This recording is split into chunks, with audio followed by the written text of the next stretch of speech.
popular indie studios are pushing to get their characters in Super Smash Bros. So we see the people behind Super Meat Boy pushing to get Meat Boy in. Nicalis is pushing Quote from Cave Story. Choice Provisions is promoting Commander Video from Bit Trip, who has the trophy in Smash Bros. Already.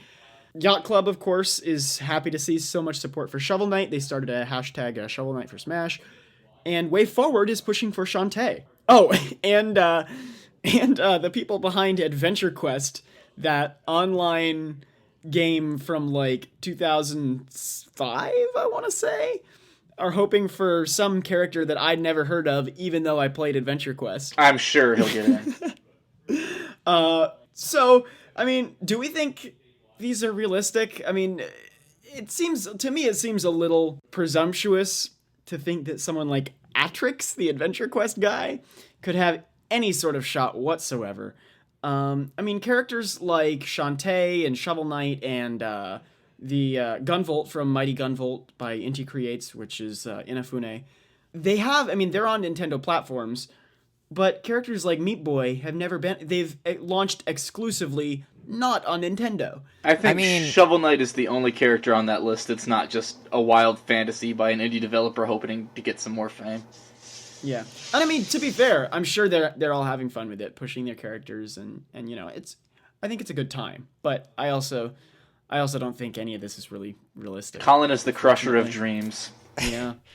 Yeah, I mean, I'd agree with Ben that if any of them is going to get in, it's going to be Shovel Knight. But at the same time, there's just too many of these indie characters for any of them to really stand out, even. Except for Shovel Knight. But even then, Shovel Knight still seems kind of like a long shot to me. You know, he seems kind of like a hook shot for me.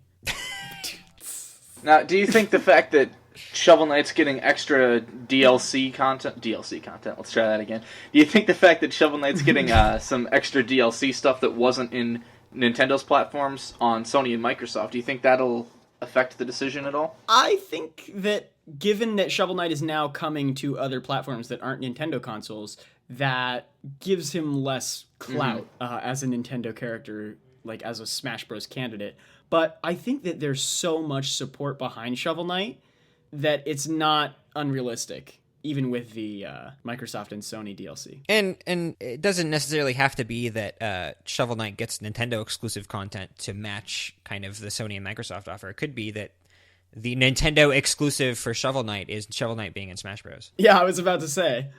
Anyway, we can talk more about this in the discussion section, because there is a lot to say about Shovel Knight.